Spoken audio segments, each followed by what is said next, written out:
Good morning. তুলি সকালবেলায় oats নিয়ে বসে পড়েছে ওটস খেতে। আর এইদিকে দেখো আমি কিন্তু সাজুগুজু করছি, যাব আজকে ঘুরতে। মোটামুটি সাদা কথা কমপ্লিট হয়ে গেছে, লিপস্টিকটা লাগিয়ে নিলেই আমি পুরোপুরি রেডি হয়ে যাব। তারপরে দেখো রেডি হয়ে নিয়েছি আর একটু আদা চা করে নিয়েছি, কারণ গলাটা প্রচণ্ড ব্যথা করছে আর খুসখুস করছে, তাই একটু আদা চা খেয়ে নিই। কিন্তু যেটা হলো জিভটাই পুড়ে গেল।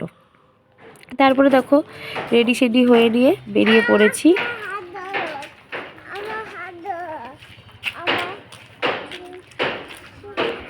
আমি এই দিক দিয়ে যাবো জৈন মন্দিরের সামনে, আর ওই দিক থেকে মা, দিদি, ভাগ্নি সব আসবে জৈন মন্দিরের সামনে। তারপরে ওখান থেকে যাব। তারপরে জৈন মন্দিরের সামনে থেকে এই যে এখান থেকে মিষ্টি নিয়ে নিয়েছি, এই যে দেখো মিষ্টির প্যাকেট। তাহলে চলো যাওয়া যাক। তারপরে আমরা চলে এসেছি অনেকক্ষণ। তারপরে একটু বসেছিলাম, তারপরে দিয়ে দিয়েছে আমাদেরকে জলখাবার, লুচি ঘুগনি। আর বাবু এখানে দেখো ট্রেন গাড়ি নিয়ে নিজের বাড়ির মতো সব জুড়ে খেলা শুরু করে দিয়েছে। তারপরে অনেকক্ষণ ধরে বসেছিলাম, তারপরে খাওয়া দাওয়া হয়ে গেল। তো ভাবলাম সকালে ব্রেকফাস্টটা কমপ্লিট করলাম প্রায় 2টোর সময়। তো ভাবলাম যে এবার বসে না থেকে একটু আশেপাশেটা ঘুরি আর তোমাদেরকেও ঘুরে দেখাই। আর এইখানে না প্রচুর সর্ষে ফুল হয়েছে, প্রচুর, দেখতেই মজা লাগছে। তাহলে চলো তোমাদেরকে একটু ঘুরে ঘুরে সর্ষে ফুল কতটা হয়েছে আর কি মজা লাগছে দেখতে তোমাদেরকে দেখায়। এইখানে হয়েছে অল্প অল্প, খুব একটা বেশি হয়নি এই পাশটায়। আর এই দিকটাতে হয়েছে অনেকটা। চলো আজকে সর্ষে ফুলের বাগানের খেতে ঢুকে আজকে সিনেমা করব, শ্যুট করব।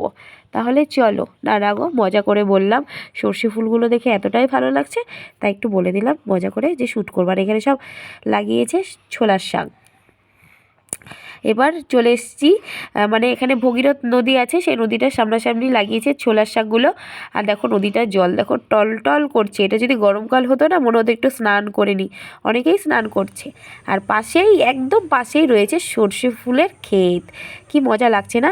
আর মারা কিন্তু এখান থেকে অনেক ছোলার শাক তুলেছে কচি কচি, আর সর্ষে পাতাও আমার মা নিয়েছে, ফুল নিয়েছে। এগুলো দিয়ে বাড়িতে গিয়ে বড়া ভাজা হবে, বাটা হবে, সর্ষে পাতা ছোলার শাক, কি দারুণ লাগছে না।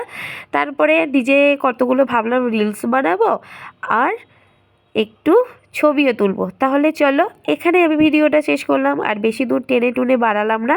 সবাই ভালো থেকো, সুস্থ থেকো, tata, I love you all.